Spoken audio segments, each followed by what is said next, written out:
I thought I was motivated for success before I had kids. Oh my God. Now it's all on the line. And if you don't give your family, your children, the best chance, well, then you're not a man. And as far as I'm concerned, so I attach my whole identity to, what I can provide for my family. So I believe that's the biggest anchor and the biggest pushing factor for business. It's wonderful. Every man should have kids because you don't know what true hunger is until you have kids. Welcome to the Onsite podcast. We chat with contractors, educators, industry professionals about the good, the bad, the ugly, and everything in between. So without further ado, let's fucking get into it. What's up? We are back December 30th. Welcome back to the Onsite podcast. Today we have got one of the contractors that we're working with, Fraser, with Black Belt Renovations in Vancouver. I'm super excited to get into this with you, Fraser. We've been working together for just over a month now, I believe, maybe two. I think it's exactly 2, sure. Yeah, just about 2 months now. And so Fraser's located in Vancouver. He's got a high-end renovation company, and I'm excited to dig into this with you a little bit more.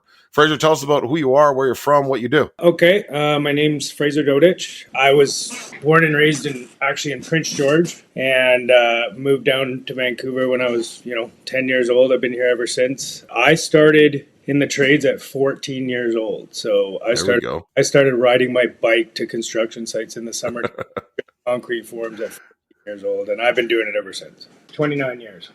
29 years. Okay, well, that's not going to tell us your age, but we won't we won't dig into that. Cool, man. Well, hey, I'm excited to dig into this with you. I've seen a lot of your work online. It's super high end, high quality. You've got a great team behind you. A lot of our calls, you bring your entire team to the call. And I love that about you because it shows that you're intentional with a lot of the strategy that we're discussing and helping you implement. And it's a small percentage of people that do that, if I'm being completely honest. Most people bring themselves or they're number two, but they don't bring their whole team. And so I'm curious, this is kind of going a little bit off, but why do you bring your whole team to the call? What's the intention behind that? I've in order to be successful in business, I've read a lot of books on leadership and successful business and whatnot. And I think that the key to success is surrounding yourself with really, really good people and then impacting them. A lot of smart people say that if you're running a company and you're the smartest person in the room or you know the most about the jobs, then you're doing it wrong.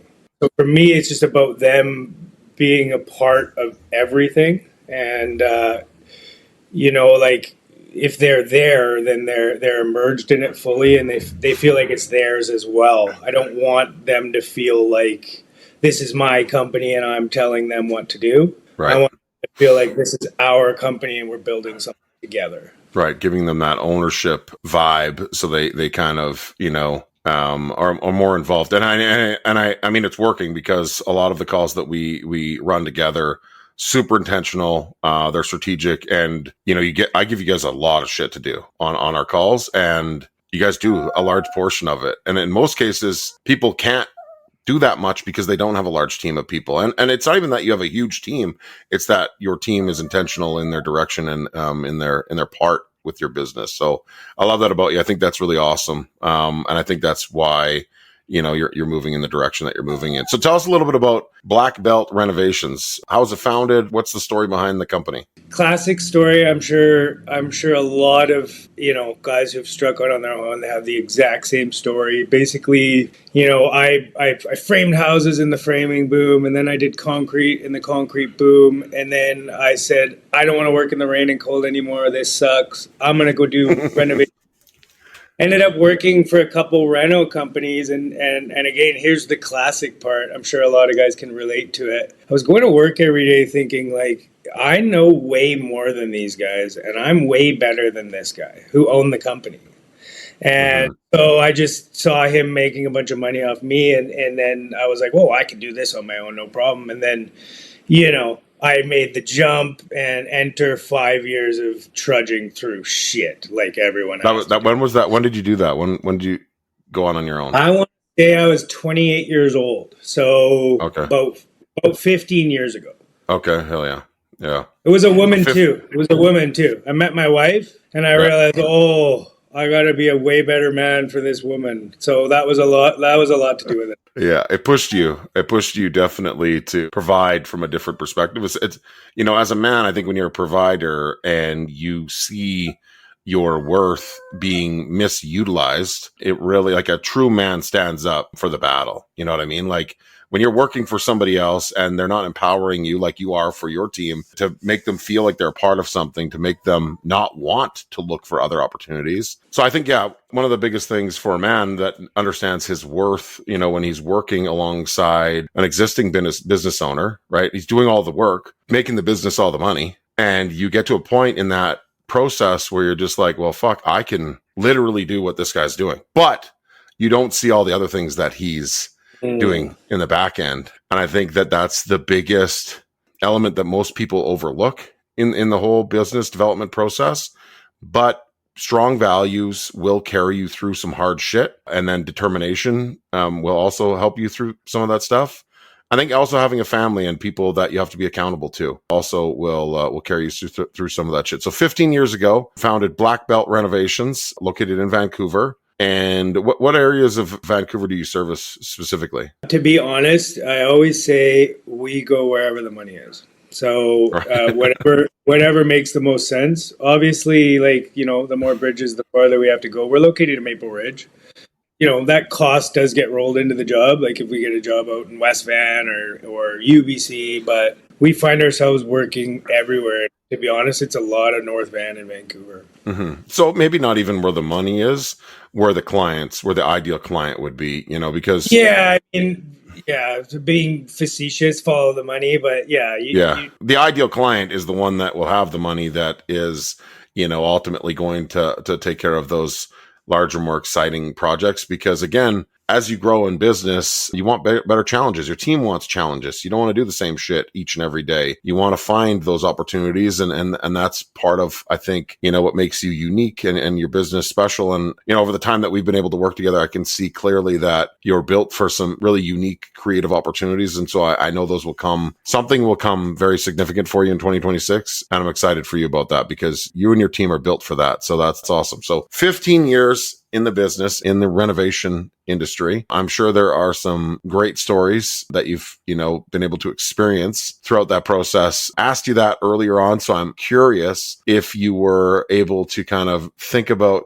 something that's happened over the past 15 years that, really stands out as a defining moment when you were like, holy fuck, it's all on me. It's all on me. Like, at the end of the day, when we make that decision, we're working for somebody else, right? And then we decide we're going to go on our own, and we look at the grass is greener on the other side, so to speak. And sometimes it is. In most cases it is, because you got to be in control of a lot of other things. But there's a point in that where you're just like, holy fuck, this is all on me. And so is there any stories that you feel you could share with us about, what that moment in time was like for you?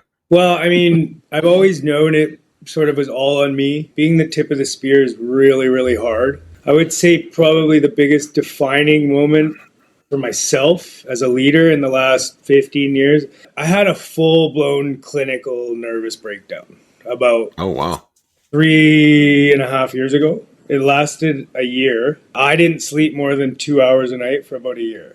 I was having panic attacks all day, every day. It was bad. I thought I was going to die. Turned out, in hindsight, to be the best thing that ever happened to me because I learned how to be sustainable in this business. So pre-mental breakdown, I was a people pleaser. Everything that everybody said to me negative would just really stick to me. I would ruminate on it all night, every night, worry about everything. All these people are disappointed in me. They're mad at me. We were late today. They're mad at me. They're going to tell all their friends that we suck. And I just took it all on. And then it took that literal mental breakdown for me to learn the tools to be sustainable. And without it, I don't think I ever would have learned those tools. That's changed everything, to be honest. Right. Going through some hard shit where you feel like you're not capable of fulfilling the deliverables that you are holding you and your team accountable for, that is a place of growth and development. I think that is a point where you recognize, when you're on your own, that when there is a big expectation, I know you're out there hunting for that $1 million project and those larger projects. And like when those big expectations are on the line, there is a high stress point to that, because you want success for the client, you want success for your family, you want success for your team. And a lot of those critical decisions that need to be made along the way are on your shoulders. Like you said, the point of the sphere. I think that's, a great analogy. And it's a part that a lot of us can relate to. And I think, I had the same experience, throughout my process, if I'm being completely honest, and even in this industry as coaching, there's different levels of pressure, not a nervous breakdown by any means, but there's definitely points of pressure. And I think, I'd love to learn about some of your coping mechanisms that you've been kind of weathered into, I guess, so to speak. But for me specifically, I really try to give myself the space to deal with whatever challenge may come up. I always believe that every problem has a solution. I enter every problem with that mindset. It doesn't matter what it is. And I also delete negative people like immediately. It's like, I'm ruthless. If you're negative, you're gone. I just don't care. I'm not going to allow those people in because they generally do become very toxic and draining. But from a challenge perspective, my biggest thing or my biggest solution is to just patiently look at the problem, try to give your resolution or your response to the problem in immediately, but don't send it, don't push it anywhere, just put it somewhere and then come back to it when you're ready to revisit it, look at it again, rewrite it, organize whatever it might be, if it's an email response or, text message or, it's going to be a phone call. And so I continue to prep myself until I feel I got to a response that feels more comfortable. And sometimes that takes 24 hours. Sometimes it takes 48 hours. I really try to get it done as quickly as possible. I don't like things going to the next day. I like to try to do things in the same day because I feel that the next day brings a different level of emotion. And if I'm carrying the same shit that I was dealing with from yesterday to the next day, then I'm not prepared to deal with those problems that I'm going to experience that day. And so that's typically how I've been managing, critical or crisis scenarios. And I'm just curious, like, what are some coping mechanisms that you use to help you go through some challenging things? A lot of it is, honestly, like you said, is so pre-breakdown was very, very hard on myself about everything. That internal monologue that we have in our heads, that was very, very mean, and I come from a professional athletics background. So that kind of internal voice did serve me. It got me to a certain point. It got me to the point where it couldn't take me any farther and it was hurting me. And now, I've learned the tools to, you got to be kind to yourself. You have to. Can't be so hard on yourself. B, you got to understand that I tell my project managers, I'm like, if you're the type of person that doesn't like stress or doesn't like, high intensity situations, doesn't like conflict, you should probably find a different job because your job is literally managing conflict. That is the description of your job. So wrapping your head around that, like realizing that this is what it is. Like, why get upset about, this shit's happening on this project over here, can't make that payment, whatever, that this client doesn't want to pay. Like, this is all, like, reframing it to the fact that this is all normal. This is not out of the ordinary. This is what it is, right? Yeah. So instead of viewing it as like a bad thing, no, this is what I do. This is my job. So, not taking it on, I've gotten really, really good at saying, is what it is. This is what we're doing now. All right. Guess we're here now. All right, let's go from here. It's just constantly just rolling with the punches. Hey, we've got an ad here. Make sure to pay attention. What's up, guys? Are you a contractor or business owner looking to take things to the next level? Well, I've got something for you. The Elite Builder Society is a community that helps contractors grow and scale. For $49 a month, you can have access to 20 group coaching calls. Look, you're probably wondering, how am I going to show up to 20 calls, Brandon? That's a lot. And yeah, it is a lot for $49 a month, but every call is recorded so you can watch it at your leisure. But you get the best experience when you're live on the call with us. Okay, at the end of every webinar, there will be a Q&A where you can ask the industry expert questions that you can implement into your business. Look, if you're ready to take things to the next level for $49 a month, go to ebsworks.com and register today. I look forward to seeing you inside the community. And that is really what it comes down to. I think where people kind of bury themselves is where they feel that there isn't a solution to the problem. I feel like when they're, playing imposter syndrome on themselves, saying that they're not good enough or this is an abnormal scenario. It isn't. It's literally like every business has shit to deal with. Every business, doesn't matter what business exists. If you could look at somebody online and you think that they're doing just fucking ducky, they're not. They're going through some form of shit in some way, and they're dealing with a similar problem just in a different scenario. So I think that, once you understand that this is just part of the process, this is part of the process, and the way you navigate those problems really ultimately will dictate your success. And so I'm glad that, I'm not glad that you went through this, this critical moment in your life, but I'm glad that you got through it. Yeah. I think we all know those moments in life. We've all had them, because they're very common in the human experience. Those moments that while you're in them, they're the worst thing in the world. And you're saying, why, God, why are you doing this to me? Why me? And then after you've come through these moments, you end up stronger. You end up with way more perspective. You end up with way more gratitude. You end up a better person. And then you look back a couple of years later on the time that you were saying, why, God, why me? And now you go, thank you, God. Thank you. I needed that experience. That experience changed my entire life. When you're in 100%. This storm, it's really bad. But, strong sailors need storms, It's great. Look at this guy. He's got all kinds of analogies today. I love it. I really like the head of sphere. That one was good. The sailor one, I'll use that one as well. So, in the tip of the spear is hard. Like a lot of people think it's like all hunky dory. Oh, he's the boss. He gets to do whatever he wants. He gets to. Well, no, yeah. Pause there though, because 15 years ago you were that guy too, right? Where you were like, and maybe not directly like that, right? Where it was like, oh, I can do all this shit, and not seeing that he was probably seasoned, in some way, shape, or form. Like 15 years later, people ask me what my job description is. And, if it's a person that I'm on a candid enough level with to kind of be joking with, I say literally what I do for a living is I eat plates and plates and plates of shit. That's what I do. I'm the first line of defense. I'm where that's the thing is like when you're a CEO of a company, when you're the leader, when you're the boss, overwhelmingly majority of your experience is negative. And the reason is because people don't bring you your team's out there killing it, doing great things, being successful. People aren't calling you. They're just happy. Yeah. Everybody's happy.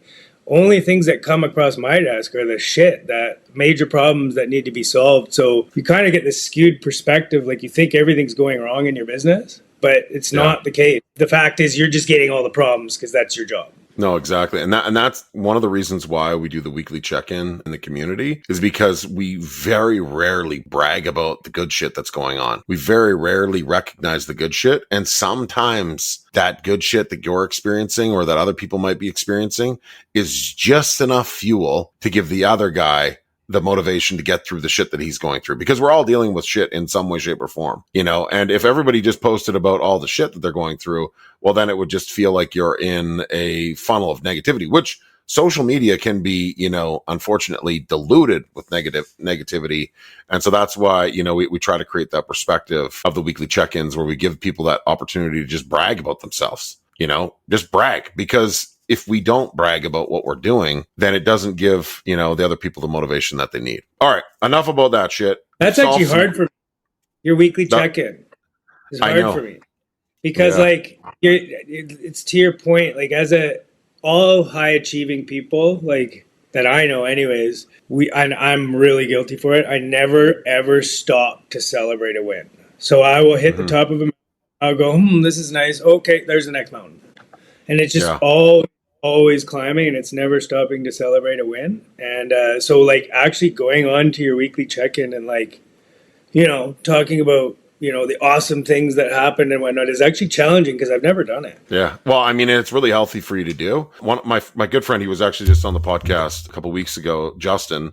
He owns a gym, and so this guy moved his gym from one location to the other, and he holds himself extremely accountable, just like you. He's got high expectations, wants to deliver the best of the best of the best to everyone. He internalizes a lot of, what people think a little bit because he wants to give people the best experience humanly possible. He moved his gym from one building to another. So he went from a 4,000 square foot space to a 10,000 square foot space, limited cash flow, best equipment in the city, small population, trying to build this big experience, right? And so in less than 12 months, what he did, I think, was absolutely fucking miraculous. Got more equipment, finished up the space, got better lights, made just this cool freaking place that, you know, would have been very challenging because he also bought the building in the process. So he endured a huge expense. Yeah, he's all in. Huge space. That's a burn the boats mentality. Yeah, I mean, and that's kind of where you got to get to at some point in your business. What I told him, he was like just running. And I said, dude, stop for 1 second. Look around here. This is fucking crazy. He's like, yeah, but I got to go do this, this, and this. I was like, I get it. You got to go do that. But like, just for 1 second, you and your wife need to sit down and just meditate in the success that you've created, because it's really hard for you to continue to fuel yourself each and every week if you don't like recognize the small victories. You know, we just did a group call the other day about goals and talking about, you know, how do we prepare? And it's unique that we're saying this right now because it's December 30th when this is being aired. But like one of the exercises that I started doing a couple of years ago was I go to my camera roll, I take lots of photos of my family, work, all that kind of stuff. I go to my photos and I go all the way back 365 days. And I start on that one day and I just for like a couple hours, literally just scan through my photos and revisualize that moment. It's the craziest experience of life because what's so cool about it is that you don't understand how much you actually do in a year. Like it's wild. And some people do like alarming amounts and don't even recognize it. Some people do an okay amount, but everybody always progresses. And so if you've got a progressive mindset, you're in a group like ours where you're pushing yourself, you're striving for greatness, you will see significant growth or a form of growth. And so it's a great exercise that I don't think we've had a chance to talk about that, but it's definitely something that I recommend that you do, you know, with you and your family. And I tell my kids to do it too. I'm like, go to your phone and like check all the way back. You know, and just see what you look like, you know, and you just send me into. I got a 3-year-old daughter, man. A year ago, she was 2. I'll just be crying the whole time. I mean, dude, it pushes you. It's more fuel. And that's where the weekly check-ins come from. You know, it's always good to sit down and reflect. There was a guy that I worked with. He was out of New York and he was like, dude, like the coolest thing is reading all these stories every week. The coolest thing is reading all these stories from everyone. And it takes some time. You got to separate yourself, but it's kind of like a form of meditation where you get to experience other people's shit and where you get a platform to brag about your success. And so it's very healthy. And so do it from a place of understanding that, you know, my weekly check-in, you know, that you would post is about, you know, something that other people would need as motivation, because their motivation for you one day might be the motivation that they needed from you the other day. And it just kind of works full circle. You know, I know that not every day is peaches and rainbows. You know, as a general contractor, we're crisis negotiation. That's literally what it is, like problem solve all fucking day. Sometimes it's good to just take a breath and read something special. So maybe that'll help you with, you know, your weekly check-ins moving forward. Yeah. Okay. Talked about lessons learned. Let's talk about your ideal client. You learned a lot of shit about who you want to work with, who you don't want to work with. Now let's talk about who you want to work with and why. That's actually something that I have locked in about the last 6 months, because the last year of our lives, we had the biggest nightmare client we have ever had. It was over $1 million project, and the client was an absolute nightmare, to the extent that we changed our policies. Basically, in our conditions now, the client is not allowed to be on site at all unless they book a meeting with us, because she would just come to site all day, every day, stand over every trade and tell them they were doing their job wrong and steal all their time and put their mentality in the gutter. And so, long story short, the ideal client, there's just like, honestly, there's one factor that separates an ideal client from a poor client, and that is trust. Trust your contractor. If your client doesn't trust you, it's going to be a nightmare. They don't trust you. Why did they hire you? So there's kind of a bad stigma attached to contracting, and you know, we could get into that for hours about the fact. But like, what about if the trust changes? Like, what, you know how like relationships, for example. She tricked. Oh, Houdini. She was just great in the planning and the budgeting and everything. And then as soon as the job started, I was like, oh my God, what is happening? And so maybe that's a reflection of probing questions to try to figure out and unlearn more about our clients. These are things that I talk with contractors all the time about. I think that every customer has a person connected to them, right? I think that every customer has an ideal contractor. And sometimes, depending on where we're at in our business, whether or not, we're open for business, so to speak, we take on jobs we shouldn't take on. And then midway through the project, we're like, why did we do this? I've had the same scenario where it's like, I went against my gut and it kicked me. And so those are lessons that I don't think you want to learn. I think they're not lessons that need to be learned. I think that you just have to understand that this is a person that you don't want to work with, and here's my reasons, and just move forward. So I'm glad that you recognize that, and I'm glad that you're going through it. Being in Vancouver, there's so much opportunity, and you're spread out. You're working, so to speak, where the money is and where the great clients are. Just gives you so much opportunity, but also a challenge traveling and navigating that territory. Finding suppliers, vendors that are also willing to go with you, and so how do you overcome some of that traveling distance? Cause what would you say your distance would be would you be 2 hours at the max? No. Okay. So when we have a job downtown Vancouver right now, we're located in Maple Ridge. I am minimum 2 hours each way. Gross. So we kind of fold some of that travel time into the cost of the job. Like when we're planning the job, we consider that cost and we roll it in so that, the guys get compensated for their time and fuel. B, it's really about using your time wisely. So I actually use my time in my travels to call my clients, make all the phone calls I'm supposed to make. If I'm being completely honest, maybe I text and check emails a little more than I should while I'm driving. And as well, constant learning. So I'm very hungry for knowledge as a human being, and I always want to get better. So I'm like podcasts, books on leadership, on running a successful business. I'm always using that time wisely, not just listening to the radio and dozing off. You can use that time wisely. And then at the end of the day, I also just kind of love driving. So I suppose I'm lucky. Some of our guys are just every day, man, this sucks. But no, and the cool part is, guys, if you're listening to this, one of the things that I've recognized coaching people is there's one differentiating factor that exists with people that are going to win, people that are going to be successful, people that are going to overcome challenges is action. And so, Fraser doesn't sit there and listen to the radio, waste his time diluting his brain with just poisonous shit that doesn't add any value, that doesn't progress him. He's taking 2 hours, 4 hours a day to continue to experience growth, and I don't know if you're doing it all day. Personally, I do a lot of driving as well. I don't know how long I have the radio on for, if ever. For the most part, my radio is dialed in on a podcast, dialed in on a chat GPT exploration of, tell me more about XYZ. And I think that that's one of the differentiators. It's drop the ego, drop your need to be I don't need to do all that stuff. Well, you do, you do. If you want to stay sustainable, you got to continue to grow and develop. And I think that's, a really big differentiator. So the travel for you, I guess, becomes beneficial for your growth of your business, I would say so, yeah. And it's to your point, the more you learn about business and the better you get, the more you realize how much more you can learn and better you can get. Yeah, it's endless. Young and stupid. I was young and stupid and arrogant, and this business, I don't know about all other businesses, but general contracting and renovations will drag you through the mud and beat you to hell and humble the living shit out of you. 100%. 15 years in this business will humble you.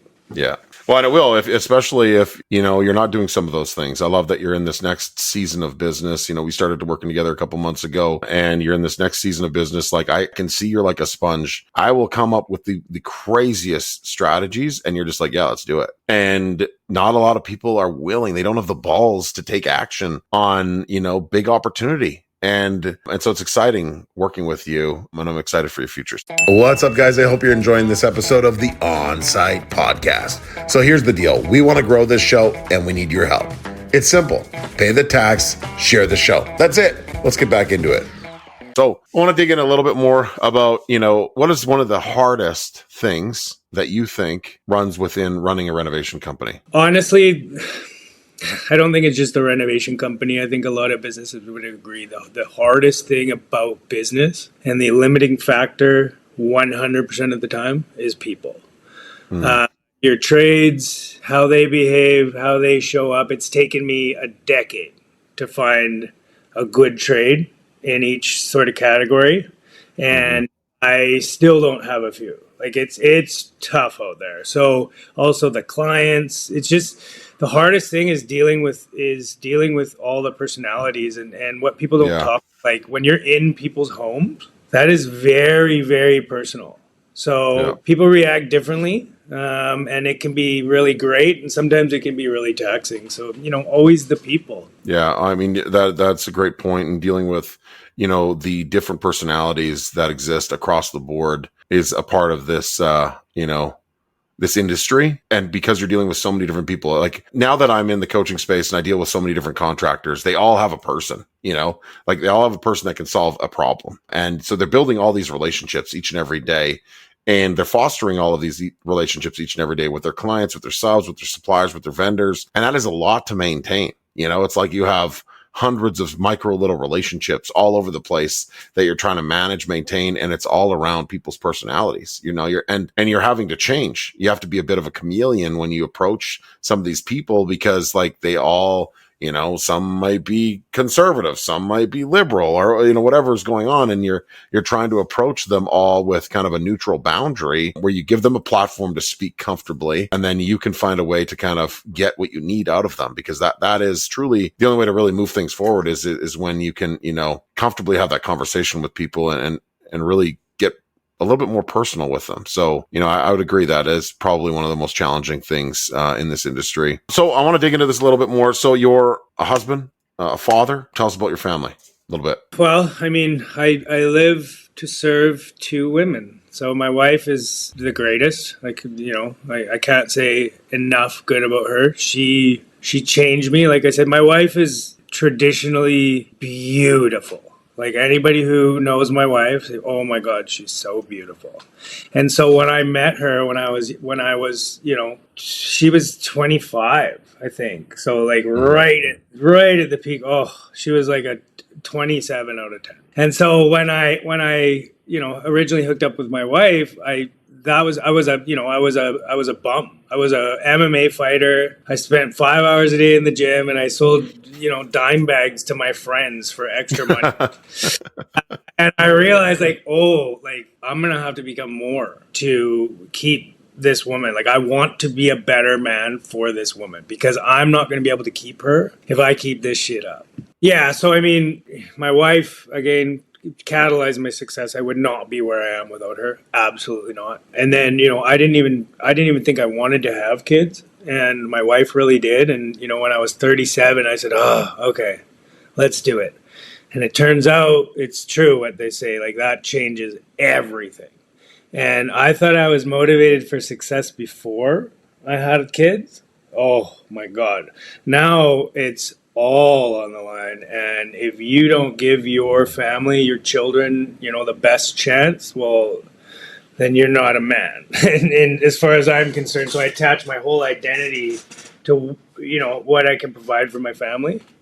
So I believe that's the biggest anchor and the biggest pushing factor for business. It's wonderful. Every man should have kids, because you don't know what true hunger is until you have kids. That is probably the nicest statements that anyone's ever said about their wife and their special person. And I think that I agree. If you don't have a family that you're fighting for, just the perspective is different. The battle is different.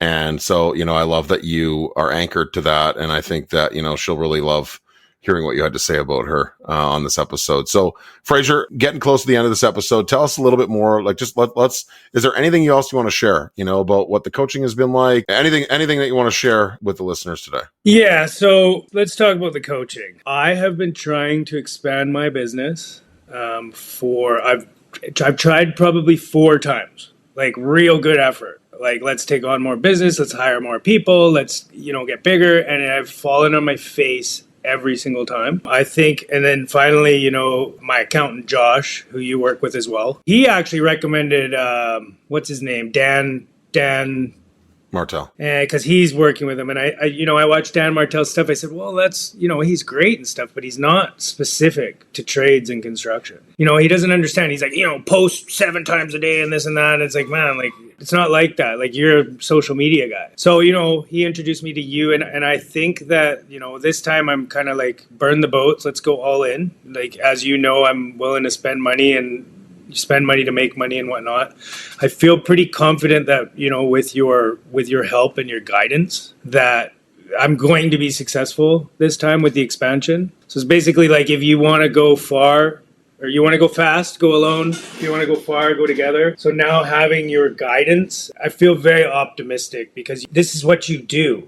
Like, you help expand and grow businesses, and you're an expert at this. I think that the most important thing anybody can do in their life is surround themselves with people that are better than them at what they need and are where they want to be. Love that, except the alarm's going off right now. So in the background, you can hear the fire alarm. Nobody can ever plan a fucking anything, but at the end of the day, this is just how it is. You got to roll with the shit. And so we're in the midst of a fire alarm testing day, recording a podcast. Fraser and I have had to dodge, you know, the dog getting upset in the background, people coming in and out. And so, Fraser, I appreciate you dealing with this craziness today. And another day in paradise. It's another day. Yeah, we got to deal with shit all the time. You know, I appreciate what you had to say, and you know, I also follow Dan Martell. I think he's a great guy. I think he has very specific clients. I think the big differentiator between him and I is that I've lived 25 fucking years of the hardest industry, in my opinion, and I've lived through all of it. You know, and I've also been able to work with hundreds of people that are living the same experience in some way, shape, or form. So I'm able to compound the different strategies that actually help them grow their business. And so when I throw you these ideas, it's not because I just think it's a great idea. It's because I actually have seen it work. And most people aren't willing to do what actually fucking works. And that's just the reality. Most people aren't willing to take action. I can't wait. I'm going to actually get a shirt that says take action, because I've come across so many people that, you know, the other day I was talking to a guy from Toronto. Most of the guys in Toronto, they got it all figured out. They have their smaller groups of people. They hang out, they have coffee, and that's how they solve problems. It's like, well, that's not how you fucking solve problems with the wrong people, you know? And I was talking to this guy back and forth, and at the end of the day, he's like, oh, I don't pay for coaching. And I was like, why don't you pay to experience something that you can't experience in the room where you're having coffee? Like, why wouldn't you get information from somebody that can actually change your life? And so it's frustrating for me because I'm really trying to deliver value for people, and I don't even charge a lot of money. You know, like, I don't charge what a CFO charges. I'm going to at some point. You know, I'm going to be $2,000 a month at some point. And I think there's value in what we deliver. I think there's value in the impact. You know, your business is set up to potentially make millions of dollars from just a couple ideas. And that's incredible impact. And so I appreciate you supporting me. I appreciate you trusting us with your business, and your family as well, because, you know, that's part of it as well. So this has been a great episode. Anything else you want to share to wrap this up? I think, like, wrapping get behind the fire alarm. Just to wrap it up, to follow up on your point, you say, you know, most people aren't willing to do, you know, what it takes, right? And that's why, you know, most people aren't successful. But truthfully, if I always come back to this, like, if you're not all in, you will not make it. You will not be successful. If you want to take the island, you have to burn the boats. You have to be all in. You have to do everything, and you have to, you know, risk and reward are directly synonymous. If you're not willing to take risks, you will never make it. No, that is 100% true, 100% accurate. Fraser, this has been a great conversation. Where can people find you online? Where's the best place to find you? Our Instagram's really great. Black Belt Renovations _Inc. Facebook as well. You can find us, and blackbeltcontracting.ca online. Awesome. There we go. Well, Fraser, this has been a great conversation. If you are from Vancouver, I apologize again about this, the test in the background, but if you're from Vancouver and you're looking for a boutique renovation contractor, Fraser and his team will 100% provide you with a incredible experience. And I know this because he shows up with intention each and every day. Fraser's been a great conversation. Thank you so much. Until next time, 2026 is coming up. So do something. Take fucking action. Thanks, Brandon. Thank you. All right, that concludes this episode of the Onsite Podcast. Remember, if you enjoyed this episode, please pay the tax, share the show. Guys, if you want to be a part of the Elite Builder Society, all you got to do is pay $49 a month. That's it. $49 a month. You get 20 group coaching calls every month. Okay? Go to ebsworks.com and register today. If you enjoyed the show, please pay the tax and share the show.